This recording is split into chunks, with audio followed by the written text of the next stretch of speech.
எங்க வீட்லயும் ஒரு பெண் குழந்தை இருக்கிறாங்க. நாளைக்கு இந்த மாதிரி நடந்துச்சுன்னா அப்பவும் இந்த அரசாங்கமும் இந்த காவல்துறை இப்படிதான் பதில் சொல்லுமா? இது அரசாங்கத்தினால நடந்தது இல்ல அப்படின்னு தனி மனித ஒழுக்கம் தான். இதைத்தான் நாங்க ஆரம்பத்துல இருந்து சொல்லிட்டு இருக்கோம். திமுக ஆட்சியில் நடந்தாலும் இதுதான், தாவேகா ஆட்சியில் நடந்தாலும் இதுதான், அதிமுக ஆட்சியில் நடந்தாலும் இதுதான். அந்த காவல் அதிகாரிகளும் ஒவ்வொருத்தரும் சிரிச்சு பேசிட்டு இருக்காங்க. இதுக்குனாச்சும் முதல்வர் என்ன சொன்னார்? ஏன்னா முதல்வருக்கு கீழே தானே இன்னைக்கு காவல்துறை இருக்குது. இதுக்கு ஒரு கேங்கே வச்சிருக்காங்க.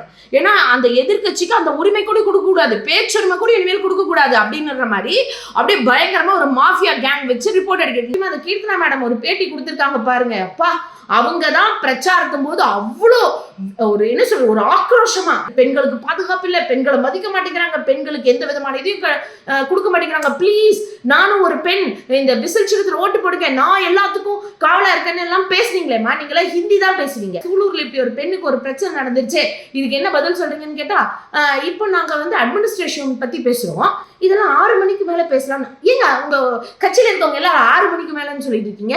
6 மணிக்கு மேல என்ன நடக்கும் டிவிக்கேல? அப்போ முதல்வர் என்ன முடிவெடுத்தாலும் சரியாதான் இருக்குன்னா அவர் முடிவே எடுக்காம இருந்தா அதுவும் சரிதானா?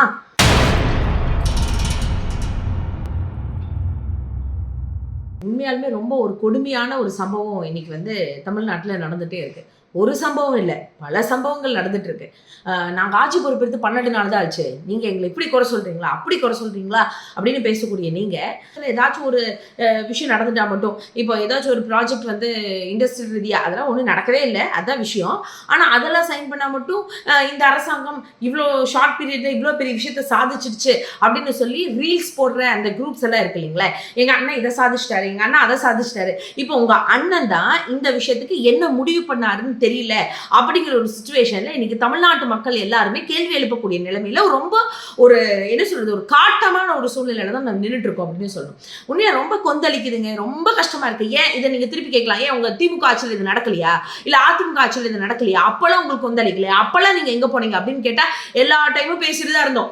உங்களுக்கு அப்பெல்லாம் எங்களுக்கு இந்த ரீல்ஸ் போடுற பழக்கம் எல்லாம் இல்லை, திமுக ஆட்சியில் ஆகட்டும் அதிமுக ஆட்சியில் ஆகட்டும். அதனால ரீல்ஸா நாங்க எதுவும் போடலப்பா, போய் மெயின் ஸ்ட்ரீம்ல போய் பாருங்க, இல்ல ஏதாச்சும் ஒரு தரவுகளை சரியா கொடுக்கக்கூடிய அந்த யூடியூப் சேனல்ஸ்ல போய் பாருங்க.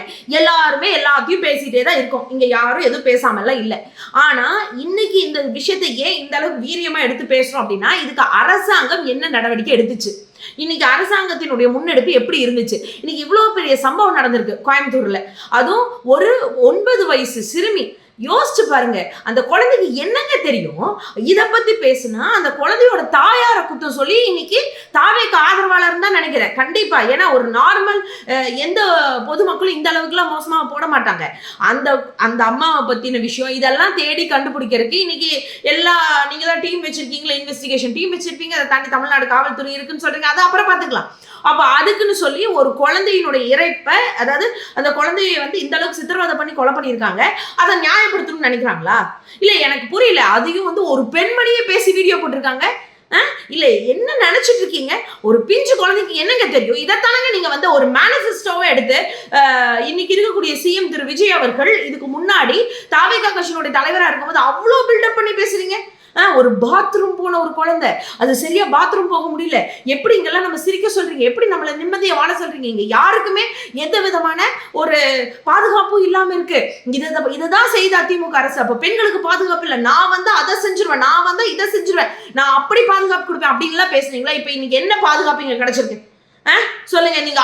நீங்க என்ன பண்ணீங்க? 2வது கையெழுத்தா என்னமோ சிங்கப்பெண் அதிரடி காவல் படை அப்படிங்கிறதுக்கெல்லாம் சைன் பண்ணீங்கல்ல, உங்க தரப்புல இருந்து இன்னைக்கு என்ன விதமான நடவடிக்கை எடுக்கப்பட்டிருக்கு? அந்த சிங்கப்பெண் காவல் படை எங்க, எப்படி இந்த விஷயம் நடந்துச்சு? ஒரு நிமிஷம், நான் இதை ஒரு ஜிஸ்ட் ஆஃப் த லைன். எல்லாருமே இன்னைக்கு நிறைய விஷயம் பார்த்துட்டே இருக்கோம், அதனால இந்த பத்தின எல்லா ஏதாவது சூலூர்ல எப்படி இந்த சம்பவம் நடந்துச்சு, அதுக்கப்புறம் என்ன நடவடிக்கை எடுத்தாங்க எல்லாமே பார்த்துட்டே இருந்திருப்பீங்க. இருந்தாலும் ஒரு 1 லைன்ல நான் சொல்றேனே, அதாவது வியாழக்கிழமை சாயந்தரம் 6:30 மணிக்கு அந்த குழந்தையை காணோம் அப்படிங்கிற விஷயம் அவன் தம்பி சொல்றாங்க.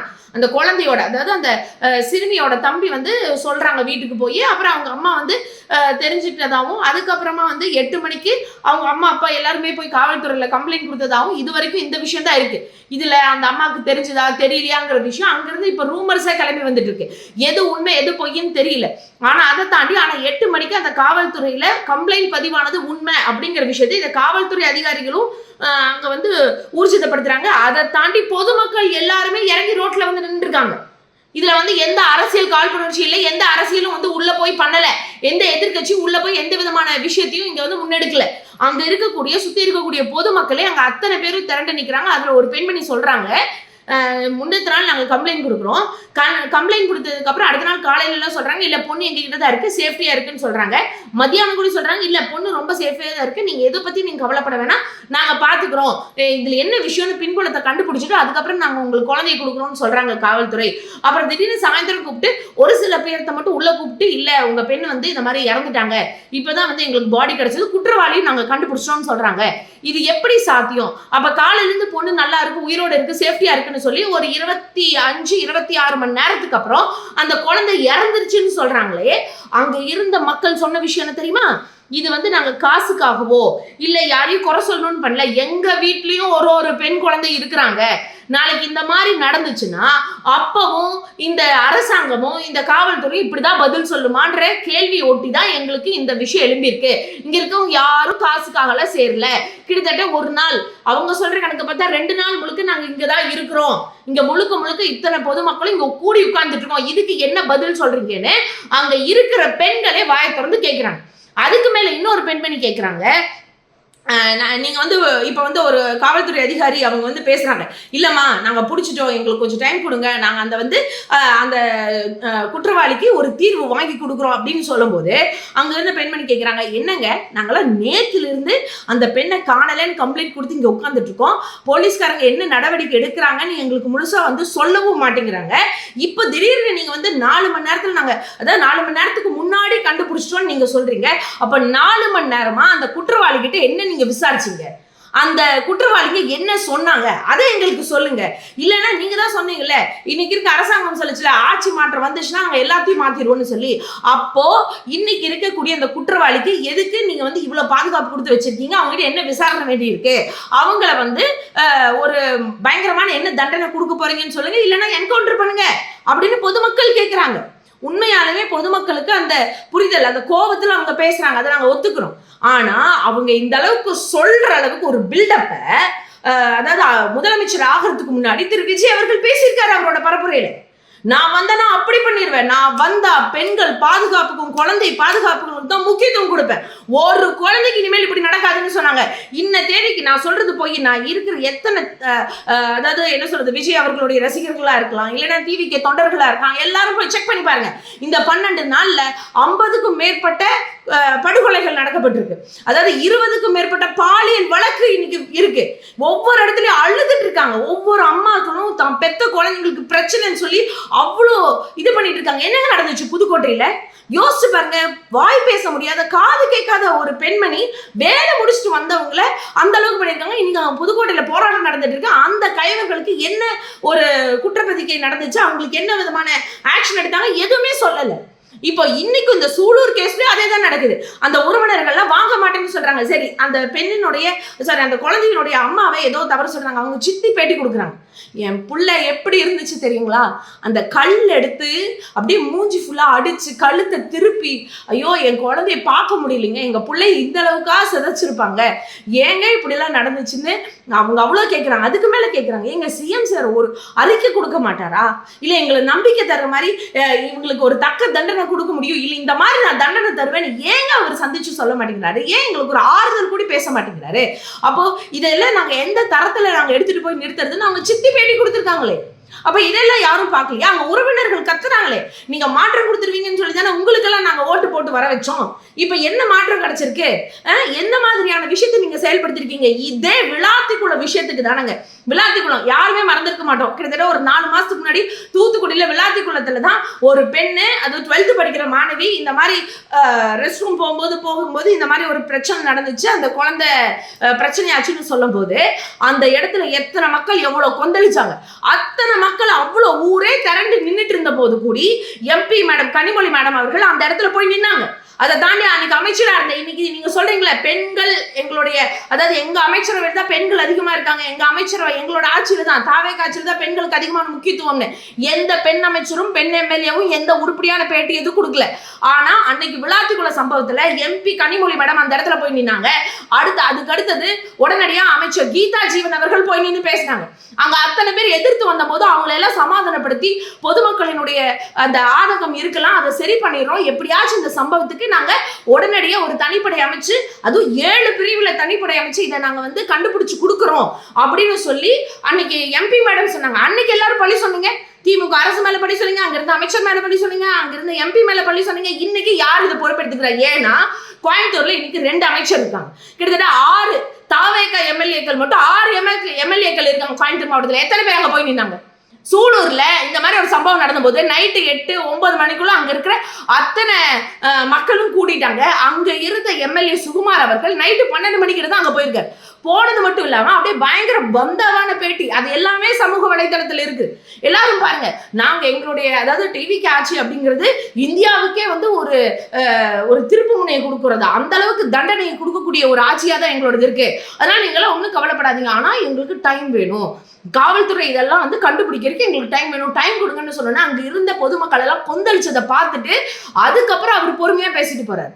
அப்போ ஒரு பிரஸ்ஸையே தடுத்து நிறுத்துற அளவுக்கு அதை அலட்சியப்படுத்தக்கூடிய அளவுக்கு பொதுமக்களினுடைய அந்த கோபத்தை கூடி புரிஞ்சுக்க முடியாத அளவுக்கு இன்னைக்கு இருக்கக்கூடிய சட்டமன்ற உறுப்பினர்கள் தாவேகால இருக்கிறாங்களா?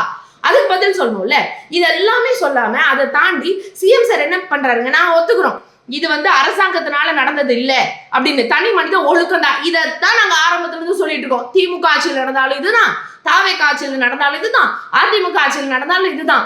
ஒவ்வொரு தனி மனிதனுடைய உலகம் சரியா இருந்தா மட்டும்தான் அங்க நான் செய்யறது தப்பு அப்படின்னு அவன் உணர்ந்தா மட்டும்தான் அவன் இன்னொரு பெண்ணை தேவையில்லாத, அதுவும் இந்த ஆள் அந்த கார்த்தி அப்படிங்கிறவர் தான், அந்த ஆள் தான் குற்றவாளி, முதல் குற்றவாளி. கூட போன மோகன்ராஜ் அவர்கள் 2வது குற்றவாளின்னு போட்டிருக்கிறாங்க. இப்ப இவங்களுக்கெல்லாம் வயசு கிட்டத்தட்ட 30-33 வயசு ஆச்சு. 10 வயசு குழந்தைங்க, 33 வயசு இந்த ஆம்பளைங்கெல்லாம் எங்கீங்க? என்ன மாதிரி ஒரு தரத்துல போயிட்டு இருக்கு? இதெல்லாம் தனி மனித ஒழுக்கம் தான் நாங்க ஃபர்ஸ்ட்ல இருந்தே சொன்னோம்ல. அது ஏன் அப்ப திமுக ஆட்சியில யாருக்குமே தெரியல இது ஒரு தனி மனித ஒழுக்கம்னு சொல்லி? அதை தாண்டி அன்னைக்கெல்லாம் ஆட்சியாளர்கள் எங்க போய் உட்கார்ந்தாங்க, எப்படி போய் அந்த வீட்டுல ஒரு பிரச்சனை நடந்தா போய் முன்னாடி நின்று பார்த்தாங்க. இன்னைக்கு இருக்கிற எந்த அரசாங்கம் முன்னாடி வரல. எல்லாத்த விடங்க, நான் இன்னைக்கு தாங்க இந்த சோசியல் மீடியால நான் பார்த்தேன், நீங்க போட்ட அதே ரீல்ஸ்ல தாங்க வந்துட்டே இருந்துச்சு. அங்க இருந்த காவல்துறை அதிகாரிகள் மொத்த காவல் படையும் நாங்க இறக்கியிருக்கோம் கோயம்புத்தூர்ல. ஆனா கோயம்புத்தூர்ல இருக்கிறவங்களுக்கு யாருக்கு தெரிஞ்சதுன்னு தெரியல, அந்த சூலூர்ல இருக்க மக்களும் அப்படி சொல்லல. ஆனா அங்க மொத்த காவல்துறையும் இங்க இறங்கி உட்காந்துருக்கு, பிரஸ் மீட் கொடுக்குறாங்க. நாங்க எதுவுமே சொல்லல, நாங்க சித்தரிக்கவே இல்லை, தாவேக ஆட்சி நாங்க குறை சொல்லல. பிரஸ் மீட்ல உட்கார்ந்துட்டு இருக்கும்போது 3 காவல்துறையும் அந்த காவல் அதிகாரிகளும் ஒவ்வொருத்தரும் சிரிச்சு பேசிட்டு இருக்காங்க.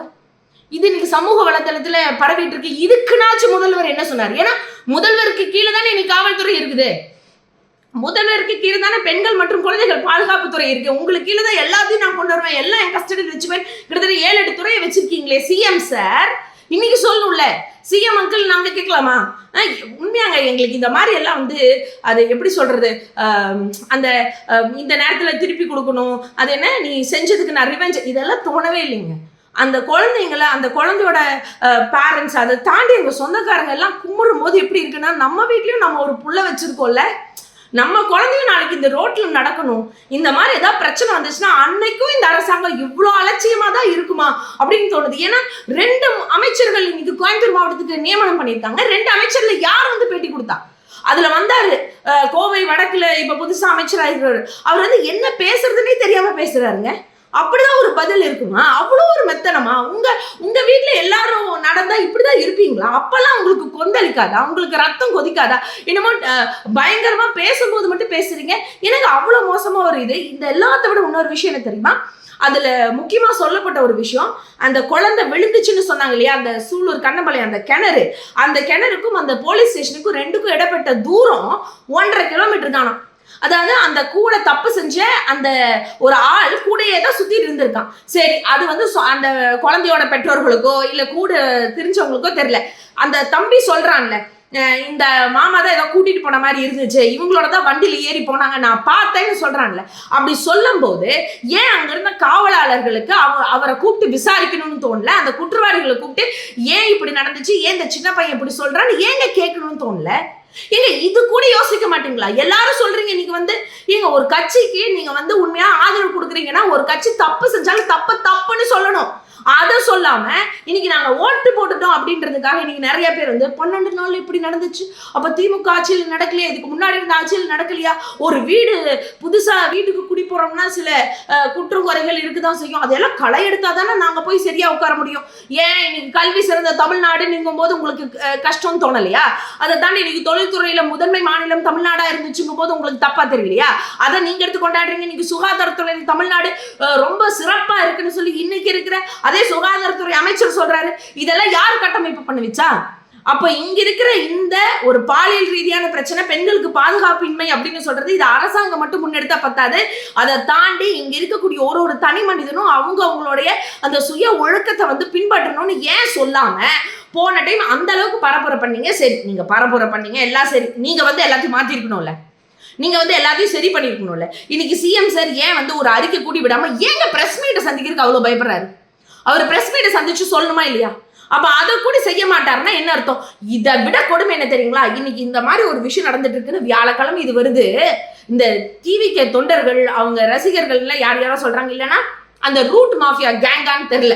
ஏன்னா அவங்க தானே தாவேக்காக்கு எதிர்த்தோ இல்ல சிஎம் அவர்களை எதிர்த்தோ ஏதாச்சும் போட்டா உடனே அந்த ஐடியை ரிப்போர்ட் அடிச்சு பேன் பண்றது, இதுக்கு ஒரு கேங்கே வச்சிருக்காங்க. ஏன்னா அந்த எதிர்கட்சிக்கு அந்த உரிமை கூட கொடுக்க கூடாது, பேச்சுரிமை கூட இனிமேல் கொடுக்க கூடாது அப்படிங்கிற மாதிரி அப்படியே பயங்கரமா ஒரு மாஃபியா கேங் வச்சு ரிப்போர்ட் அடிக்கிறீங்க. என்ன வேணாலும் பண்ணுங்க, மக்கள் சக்தி முன்னாடி ஒரு நாள் எல்லா குட்டும் வெளிப்பட்டே தான் தீரும், அது நடந்தே தான் தீரும். இதை யாருனாலும் தடுத்து நிறுத்த முடியாது. உண்மையை கொந்தளிச்சு போய் கிடக்குறோம் எல்லாருமே. யோசிச்சு பாருங்க, ஒரு பெண் பிள்ளை வெளியே விட முடியலன்னு ஒண்ணு இருக்கு. சரி, நான் அதை சொல்ல வரேன். அந்த வியாழக்கிழமை இந்த மாதிரி ஒரு சம்பவம் நடந்துட்டு இருக்கு. இந்த ரீல்ஸ்ல என்ன தெரியுமா வந்துட்டு இருக்கு? விஜய் சாரு கோட்டை கழட்டிக்கிட்டு வெறும் அந்த ஒயிட் ஷர்ட்டும் பிளாக் பேண்ட்டும் போட்டு நடந்து வராராம். இதுக்கு பிஜிஎம் போட்டு எல்லாரும் ரீல்ஸ் போடுறாங்க. இது விஜய் சாருக்கே தெரியுமா இல்லையான்னு தெரியலையே. நீங்க சிஎம் அவர்களுக்கே தெரியாம அவருக்கான தப்பான பேரை கொண்டு வந்துட்டு இருக்கீங்களா? இதெல்லாம் சிஎம் சார் காதுக்கு கொண்டு போய் சேர்த்துறீங்களா? என்ன பண்றீங்க? இந்த விமர்சனத்தை நீங்க முன்னாடி வச்சீங்க. இன்னைக்கு நீங்க திரு சிஎம் ஜோசப் விஜய் அவர்களை பொம்மையா பயன்படுத்திட்டு இருக்கீங்களா? பகடக்காயா ஏதாச்சும் ஒரு பின்னாடி இருந்து ஒரு பேக் அண்ட் டீம் ஒர்க் பண்ணிட்டு இருக்கான்ற ஒரு சந்தேகம் வந்துட்டே இருக்கு. உங்களை நம்பியெல்லாம் எப்படிங்க தமிழ்நாட்டை கொண்டு போய் கொடுக்க முடியும்? அதுவும் இன்னைக்கு ஒரு குழந்தை இப்படின்னு பார்த்தா தொடர்ந்து நிறைய கேஸுகள் இன்னைக்கு நடந்துட்டே இருக்கு. எல்லாத்துக்கு மேல இன்னைக்கு என் குழந்தை காணோங்க, சாயந்தரம் நைட் 7:30 மணிலேருந்து வீட்டுக்கு போய் பார்க்குறேன், கடையிலேருந்து வீட்டுக்கு தான் போனா, நான் வீட்டுக்கு போய் பார்க்கும்போது அந்த குழந்தை காணோம்னு சொல்லி இன்னைக்கு ஒரு அம்மா வில்லிவாக்கத்துல சென்னையில அவங்களும் ஒரு ரிப்போர்ட்டிங் கொடுத்துட்டு உட்கார்ந்துட்டு இருக்காங்க. இனி அதுக்கு என்ன நடவடிக்கை எடுக்க போறாங்கன்னு தெரியல. இது யோசிச்சு பாருங்களேன், தொடர்ந்து ஒரு 12 நாள்ல இவ்வளவு பெரிய பிரச்சனை.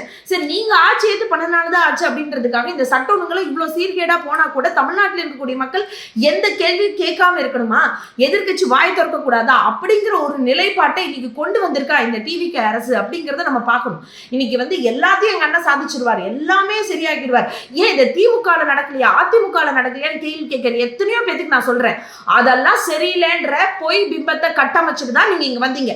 இதே திமுக ஆட்சியில கோயம்புத்தூர்ல அந்த சித்ரா ஏர்போர்ட் கிட்ட இவ்வளவு பெரிய பிரச்சனை நடந்துச்சு. அன்னைக்கும் எல்லாருமே பேசினாங்க. இதே விஜய் அவர்கள், சிஎம் சார் விஜய் அவர்களும் அன்னைக்கு தாவேகா கட்சி தலைவராக இருக்கும்போது அவ்வளவு பயங்கரமா பேசினார். அன்னைக்கு குற்றவாளி யாருன்னு தெரியாது, அந்த தவறு எப்படி நடந்துச்சுன்னு தெரியல. அந்த அளவுக்கு இருந்த போதும் 60 நாள்ல அந்த குற்றவாளிகள் மேல கேஸ் ஃபைல் பட்டு அதற்கான தண்டனையும் கொடுக்கப்பட்டிருக்கு அப்படிங்கிற மிகப்பெரிய ஒரு விஷயத்தை காமிச்சோம். இன்னைக்கு அந்த 3 பேத்தையும் அந்த 3 கைவர்களையும் பிடிச்சி இன்னைக்கு சாகர வரைக்கும் அவங்களுக்கு சிறை தண்டனைன்ற ஒரு தண்டனை இருந்துச்சு. அன்னைக்கு அந்த பெண்களுக்கு முழு பாதுகாப்பும், அதை தாண்டி அன்னைக்கு இருந்த அதிகாரிகளும் கூட துணை நின்னாங்க. இன்னைக்கு அதிகாரிகள் பேட்டி கொடுக்கும் போது சிரிக்கிறதும், அதை தாண்டி அந்த பேரண்ட்ஸ், அதுக்கு மேல இருக்கக்கூடிய இந்த ஊர் மக்கள் ரிலேஷன்ஸ் எல்லாத்தையும் அலக்கழிக்க வைக்கிறதும், இது வரைக்கும் சிஎம் எதுவுமே பேசாம இருக்கிறதும், மேபி இன்னைக்கு கூட சிஎம் அவங்க நாளைக்கு அந்த மாதிரி எல்லாம் பேசணும்.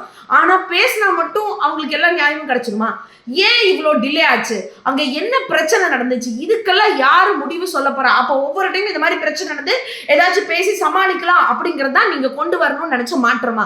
இதை விட எனக்கு ரொம்ப வருத்தத்தக்க ஒரு விஷயங்க, எங்க பெண்களுக்கு நாங்க இதை செஞ்சிருவோம் அதை செஞ்சிருவோம்னு சொன்னாங்க. எங்களோட அமைச்சரவை பட்டியலில் பெண்கள் தான் அதிகம்னு சொன்னாங்க. அந்த அமைச்சரவை பட்டியலில் இருக்கக்கூடிய அந்த பெண் அமைச்சர்கள் சொன்ன பேட்டி எப்படி இருந்துச்சு தெரியுமா? அதாவது விஜயலட்சுமி மேடம், பால்வரைத்துறை அமைச்சர், அவங்க வந்து கேட்குற கேள்விக்கு அவங்களுக்கு தெரிஞ்ச பதில்கள் அவங்க சொன்னாங்க கூட, அவங்கனாச்சும் இது என்னங்க சூலூர்ல இப்படி நடந்துச்சு, உங்களுக்கு ஏதாவது தெரியுமா, இதை பத்தி ஏதாவது சொல்றீங்களா அப்படின்னா, நீங்களே பாக்குறீங்களே எங்க தலைவர் நல்லாட்சி தான் கொடுத்துட்டு இருக்காங்க அப்படின்னு சொல்றாங்க அந்த அமைச்சர். அதை தாண்டி அவங்கனாச்சும் பரவாயில்ல, ஒருபடி மேலே போய் கண்டிப்பா எங்களுடைய முதல்வர் இதுக்கு ஒரு நடவடிக்கை எடுப்பாரு அப்படின்னாச்சும் சொல்லிட்டு போனாங்க. இவங்களை விட மெத்த படிச்ச மேடம், அதுவும் தொழில்துறை அமைச்சராக இருக்கக்கூடிய கீர்த்தனா மேடம், இப்பவும் கூட அவங்களோட பேஸ்ல போய் பாருங்க, பயங்கரமா அவங்களுடைய அரசு ஆஸ்பத்திரியில ரோந்து பண்ணி, அதாவது என்ன ஆய்வு பண்ணியிருக்காங்க. அந்த ஆய்வுக்கு பயங்கரமான பீஜியமான ஒரு சாங் போட்டு, என்னங்க உங்களுக்கு அமைச்சர் பதவி கொடுத்ததும் எம்எல்ஏக்கெல்லாம் கொடுத்ததும் இந்த ரீல்ஸ் போட்டு பிஜிஎம் போட்டு உங்களை நீங்களே என்ஜாய் பண்ணிக்கிறதுக்கா? எதுக்காக இப்படி பண்றீங்க? எங்களுக்கே புரியல. ஏங்க நீங்கெல்லாம் ஒரு மக்கள் சேவகர்கள் இருக்கீங்க. நீங்க பண்ணக்கூடிய ஒரு வேலையும் ரீல்ஸ் போட்டு யாருக்கும் வெளிச்சம் காமிக்கணும்னு அவசியமே கிடையாது. செய்யற வேலையை சரியா செஞ்சீங்கன்னா இந்த ஊர்ல எந்த விதமான தப்பு நடக்கக்கூடாது. அந்த தப்பு நடக்காம இருந்தாலும் எல்லாம் சரியாயிரும் அப்படிங்கறத விஷயம். ஆனா நீங்க என்ன பண்றீங்க? ஒரு எம்எல்ஏவும் ஒரு அமைச்சரும் அங்க போய் நின்றுட்டு, நான் எங்க நின்று இதை பார்த்தேன், அங்க நின்று அதை பார்த்தேன், இதுக்கு இந்த பாட்டை போட்டா கரெக்டா இருக்குமா, இதுக்கு இந்த பாட்டை போட்டா கரெக்டா இருக்குமான்னு சொல்லி, இதுல அமைச்சர்கள்லாம் பத்தாதுன்னு சொல்லி, எம்எல்ஏக்கள்லாம் பத்தாதுன்னு சொல்லி டிவிகேனுடைய அணிகள் எல்லாம் கிளம்பி வருவாங்க.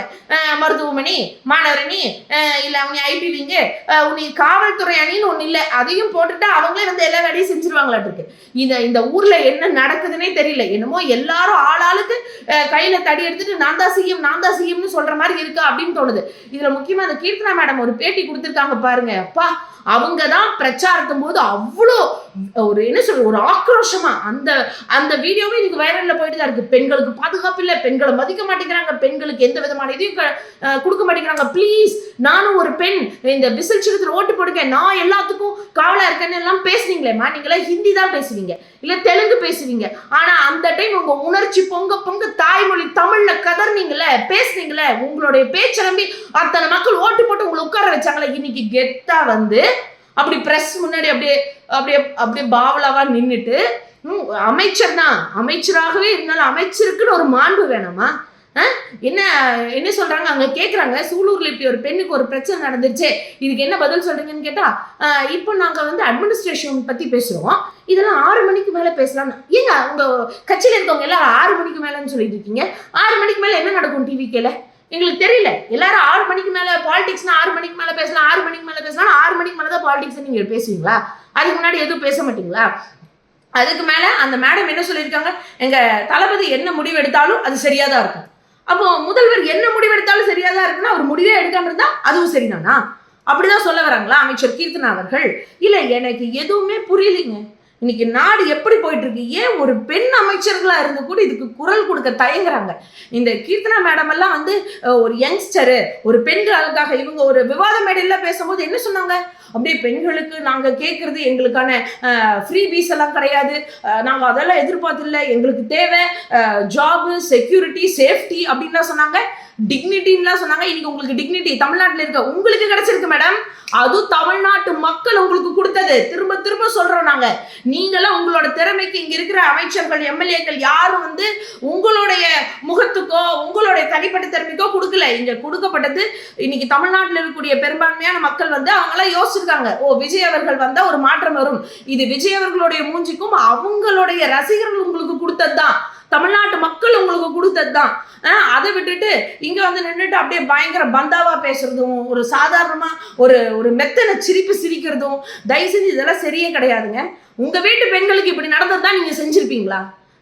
அந்த இடத்துல ஒரு பவ்யம் வேணாம், ஒரு பரிதா, அட்லீஸ்ட் ஒரு குழந்தைக்கு இப்படி நடந்துருச்சு, அதுவும் அந்த குழந்தை எப்படி செதைச்சு அவன் கொண்டிருக்கான் தெரியுங்களா? அந்த குழந்தையோட அந்த பாடியை அந்த நியூஸ் சேனல்ல கொடுக்கும்போது அந்த பாடியை பார்த்தா அப்படியே மனசுலாம் பரிதவிக்குதுங்க. அந்த அளவுக்கு இருக்கக்கூடிய ஒரு விஷயத்த இவ்வளோ அசால்ட்டா ரீல்ஸ் நீங்க போடும்போது அந்த ரீல்ல வர்றதுல கூட பார்க்க மாட்டீங்களா? அந்த குழந்தை எந்த அளவுக்கு பண்ணிருக்காங்க, மூஞ்சி எல்லாம் கல்ல கொண்டு அடிச்சிருக்காங்க. அப்ப எந்த அளவுக்கு வெறியர்களா இருந்திருப்பாங்க அந்த குற்றவாளிகள் எல்லாம். அவங்களுக்கு எல்லாம் என்ன தண்டனை கொடுக்க போறீங்கன்னு கேட்டா இது வரைக்கும் அது எதுவுமே நான் சொல்லவே இல்லை. இந்த குற்றவாளிகள் எவ்வளவு பெரிய வெறியர்களா இருந்திருப்பாங்க. இப்ப இவங்களுக்கு எல்லாம் எந்த மாதிரியான கடுமையான நடவடிக்கை எடுக்கணும், எவ்வளவு பெரிய தண்டனை கொடுக்க போறீங்கன்றத நீங்க சீக்கிரம் சொல்லணும். அதை விட இதுல இன்னுமே ஒரு மெத்தனை போக்கூட ரொம்ப அலட்சியமா எங்கேயோ ஒரு பக்கம் குற்றம் நடக்குது, அதுக்கெல்லாம் நாங்க என்ன பண்ண முடியும் அப்படின்னு இந்த ரீல்ஸ்ல போடுறவங்க, இல்ல உண்மையா அந்த மாஃபியா கேங்ல இருந்து நிறைய அந்த சோசியல் மீடியால இந்த பொய் செய்தியை பரப்புறவங்க எல்லாருமே தெரிஞ்சுக்கோங்க, இதெல்லாம் ரொம்ப நாள் தாக்கு பிடிக்காது. அதை விட சிஎம் அவர்களை விமர்சிக்கவே கூடாதுன்னு நிறைய பேர் பேசுறாங்க. ஏன் விமர்சிக்க கூடாது? சிஎம் அவர்கள் யார் தெரியுமா? அவர் என்ன பெரிய மன்னரா? இப்ப நாங்க திரும்பவும் கேட்கிறோம், மன்னரெல்லாம் இல்ல. இங்க இருக்கக்கூடிய ஒவ்வொரு அமைச்சரும் ஒரு சட்டமன்ற உறுப்பினரும் அதை தாண்டி இருக்கக்கூடிய சிஎம் அவர்கள் வரைக்கும் அதுக்கு என்ன தெரியுமா அர்த்தம்? இந்த பதவிகளுக்கெல்லாம் ஒரு எம்எல்ஏனா அந்த தொகுதிக்கு, அமைச்சர்னா அந்த துறைக்கு, முதல்வர்னா என் தமிழ்நாட்டுக்கே முதல் சேவர்களா நான் நிப்பேன் அப்படிங்கிறது காமிக்கணும். அவங்க தான் முன்னாடி நின்று எல்லா விஷயத்தையும் சரி பண்ணணும். அவங்க தான் முதல் சேவகர்கள். நீங்க தமிழ்நாட்டு மக்களுக்கு செய்யணும். இதை உணர்ந்தா மட்டும்தான் இந்த அரசியல்ன்ற ஒரு விஷயத்துக்குள்ளே நம்ம வர முடியும். நீங்க இங்க மக்களுக்கு வெறும் அறிக்கை கொடுக்கறதுக்காகவோ பேட்டி கொடுக்கறதுக்காகவோ ட்விட்டர்ல பதிவு போடுறதுக்காக வரல. ஒரு பிரச்சனை களத்துல நின்று பேசணும். மக்கள் கூட மக்களா நின்று அவங்களோட பிரச்சனையை சார்ட் அவுட் பண்ணுவீங்கன்னு சொல்லிதான் உங்களுக்கு எல்லாம் ஓட்டு போட்டு மக்கள் கொண்டு வந்திருக்காங்க. நம்மளுக்கு முதலாளி மக்கள், நம்ம மக்களுக்கு முதலாளி மாதிரி என்னைக்கும் நடந்துடக்கூடாது அப்படிங்கிறது உங்க எல்லாத்துக்கும் தெரியப்படுத்தணும்னு நினைக்கிறேன். ஏன்னா திமுக ஆட்சி அவ்வளவு குறை சொன்னீங்களே, போன 5 வருஷத்துல இங்க இருக்க 10 தொகுதியிலையும் திமுக எம்எல்ஏ கிடையாது. இந்த கோயம்புத்தூர் மாவட்டத்துல இருந்து எந்த அமைச்சரும் கிடையாது. இங்க அப்பவும் பிரச்சனைகள் நிறைய நடந்துட்டு இருந்த போதும் இங்க இருந்த மாவட்ட செயலாளர்கள் உட்பட இங்க இருந்த திமுக நிர்வாகிகள் அத்தனை பேரும் போய் களத்தில் நின்னும் முடிஞ்ச அளவுக்கு மக்களுக்காக போராட்டம் பண்ணும்போது துணையா நின்று அவங்களுக்கான வேண்டியதை எங்கனால முடிஞ்ச அளவுக்கு நாங்க செஞ்சுதான் கொடுத்தோம். கொடுக்காமலாம் ஒண்ணும் இல்லை. ஆனா இன்னைக்கு ஒரு 6 எம்எல்ஏக்களையும் 2 அமைச்சரை வச்சுட்டு கூட அவங்க எல்லாம் சரியான ஏன் அந்த தொகுதியில் இருக்கக்கூடிய, அதாவது சூலூர் தொகுதியில் இருக்கக்கூடிய எம்எல்ஏவே நைட்டு 12 மணிக்கு தான் வந்திருக்காரு அப்படின்னு சொன்னா அப்ப எந்த அளவுக்கு தாவேகா கவர்மெண்ட் இருக்கு அப்படிங்கறது நம்ம புரிஞ்சுக்கணும். இது எல்லாத்த விட ரொம்ப முக்கியமா இன்னொரு விஷயத்தையும் பதிவு செய்யணும்னு நினைக்கிறேன். இந்த வீடியோ வரும்போது நம்ம பார்த்துட்டே தான் இருக்கோம். திருச்சியில செவிலியர்கள் அவ்வளவு பெரிய போராட்டத்துல இருந்துட்டு இருக்காங்க. அவங்களுக்கும் என்ன முடிவுன்னு தெரியல. இதை விட இன்னொரு பதிவு நான் பார்த்தேங்க.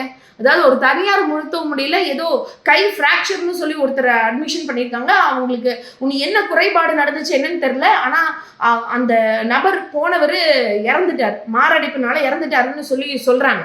அது ஒரு பெரிய ஒரு இஷ்யூவா இன்னைக்கு சமூக வலைதளத்திலையும் போய்கிட்டே இருக்கு. ஆனா இன்னைக்கு மருத்துவத்துறையில சிறந்த மாநிலம் தமிழ்நாடு அப்படின்னு சொல்லக்கூடிய அளவுக்கு மிகப்பெரிய ஒரு பேர் பெற்றிருந்தாலும் இன்னைக்கு இருக்கக்கூடிய சுகாதாரத்துறை அமைச்சர் இப்படி ஒரு சம்பவம், அதாவது அரசு மருத்துவமனை சிறப்பா இருக்கு தமிழ்நாட்டுலன்னு இது வரைக்கும் அந்த பேர் இருந்துட்டு தான் இருக்கு. சரிங்களா? இப்ப 12 நாள் தான் ஆட்சிக்கு நீங்க அதை வாங்கி கொடுக்கல. இதுக்கு முன்னாடி இருந்த திமுக கவர்மெண்ட், அதுக்கும் முன்னாடி இருந்த அதிமுக கவர்மெண்ட், தொடர்ந்து இருந்த திராவிட கட்சிகள்னாலதான் அந்த பேர் பெற்றிருக்கணும். நீங்க புரிஞ்சுக்கணும். அதை தாண்டி இன்னைக்கு மருத்துவத்துறையில முதன்மை மாநிலம் நம்ம சொல்லிட்டு இருக்கோம்ல, என்ன மருத்துவத்துறை? அரசு மருத்துவமனையில நம்ம நல்ல சிறப்பான இங்க சிகிச்சைகள் போயிட்டு இருக்குன்னு சொல்லி இன்னைக்கு இருக்கிற அமைச்சர் அருண்ராஜ் அவர்களும் வாய் திறந்து இதை பேட்டி கொடுத்து சொல்லியிருக்காரு. ஆனா தனியார் மருத்துவமனை எப்படி இருக்குன்னு சொல்லியிருக்காங்க. இன்னைக்கு ஒரு அம்மா நின்று அழுகுறாங்க. இந்த மாதிரி தவறான சிகிச்சை ஆயிடுச்சாட்டிருக்கு, எங்க வீட்டுக்காரருக்கு கைதான் ஃப்ராக்சர் ஆயிருந்துச்சு, ஆனா இன்னைக்கு என் வீட்டுக்காரரே என்கிட்ட இல்லை அப்படின்னு இந்த 2 விஷயத்தையும் ஞாபகம் வச்சுக்கோங்க. இன்னைக்கு அருண்ராஜ் அவர்கள் அமைச்சர் அவர்கள் என்ன பண்ணியிருக்காங்க, 8000 லைசன்ஸை தனியாருக்கு நாங்க கொடுக்குறோம் கேட்டா மருத்துவத்துறையை விரிவாக்கம் பண்றோம்னு பேசுறாங்க. ஏங்க இன்னைக்கு உண்மையாலே சொல்ல போனா இந்தியாவில் ஒரு மாநிலத்துல ஒரு வார்டுக்கு அதை தாண்டி ஒரு பூத் வரைக்கும் இன்னைக்கு அரசு ஆரம்ப சுகாதார நிலையத்தை அமைக்கப்பட்டு அதற்கு மேல ஒரு என்ன சொல்ற ஒரு கிராம பஞ்சாயத்து அப்படின்னால வரும்போது அங்க ஒரு ஊரக சுகாதார நிலையத்தை உருவாக்கி அதற்கு மேல ஒரு தாலுகா அப்படின்னு சொன்னா அந்த தாலுகால ஒரு அரசு மருத்துவமனை, அதுக்கு மேல ஒரு டிஸ்ட்ரிக்ட் அப்படியே மாவட்டம் எடுத்தா மாவட்டத்துக்கு ஒரு அரசு மருத்துவமனை, அதை தாண்டி மாவட்டம் தோறும் மருத்துவக் கல்லூரி அப்படிங்கிற இத்தனை நல்ல கட்டமைப்பை கொண்டது தமிழ்நாடு அப்படிங்கிற மிக சிறந்த ஒரு மாநிலம். இந்த இடத்துல நாங்க 8000 ஹாஸ்பிட்டலுக்கு நாங்க கொடுக்க போறோம், தனியாருக்கு லைசன்ஸ் விநியோகம் பண்ண போறோம் அப்படின்னு எல்லாம் இன்னைக்கு இருக்கிற அரசு பேசுதே. ஐயோ எனக்கு புரியல. ஏங்க இங்க எதுக்குதான் ஒரு நல்ல மாற்றம் வந்திருக்கு, இல்ல இந்த மாதிரி மாற்றத்தை பண்ணி தமிழ்நாடு இன்னைக்கு முதன்மை மாநிலமா இருக்கிறது அதல பாதாளத்துல கொண்டு போய் தள்ளதான் இந்த அரசாங்கம் வந்திருக்கா?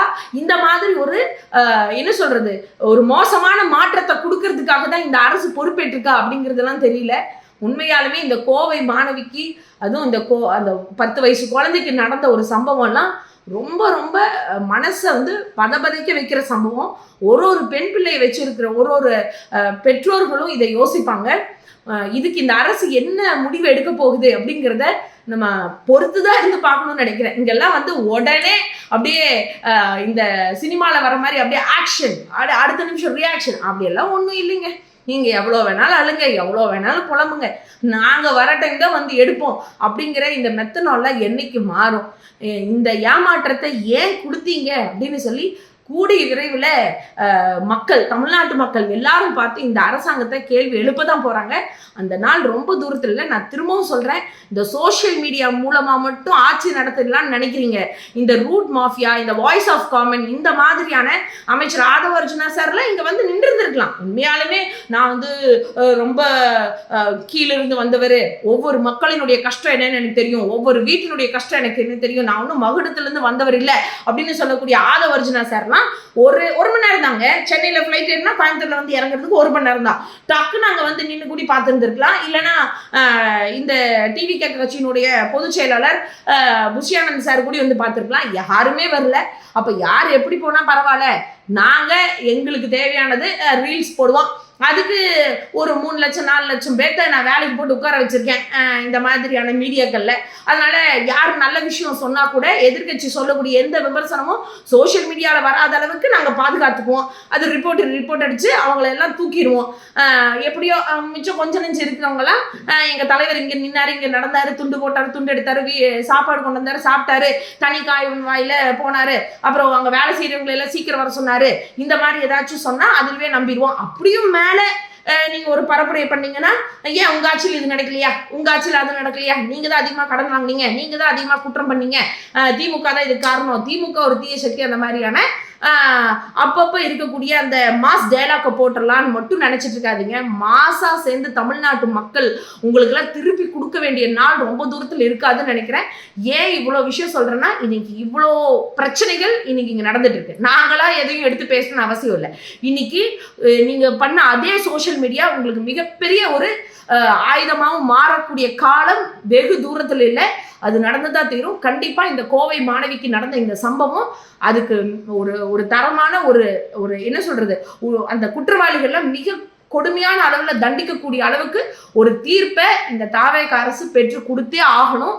கொடுத்தாதான் இது வந்து இந்த விஷயம் நீங்க பண்ண அலட்சிய போக்குனாச்சும் சரியாகும். அதை கிடைச்சே ஆகணும். அப்படி இல்லைன்னா இது மிகப்பெரிய ஒரு கண்டனத்துக்குள் உள்ளாகும்னு சொல்லிட்டு இனிமேல் பெண்களுக்கு எந்த விதமான பிரச்சனையும் நடக்காம நீங்க பார்த்துக்கணும் அப்படிங்கிறத ஒரு தமிழ்நாட்டினுடைய ஒரு குடிமகளா இருந்தும் நான் அந்த விஷயத்தை உங்களுக்காக பதிவு பண்றேன். நன்றி. தமிழக மக்கள் வந்து ரொம்ப தெளிவாதான் இருப்பாங்களே தவிர்த்து இதை அயோத்தி மாதிரி ஆக்கலாமே, இதுல என்ன தவறுன்னு கேக்குறாருன்னா, அப்ப அவர் எந்த அளவு இவருக்கு அறிவு இருக்கு நயினார் நாகேந்திரன் அவர்களுக்குன்னு இதுலயே மக்கள் தெளிவா புரிஞ்சிருப்பாங்க.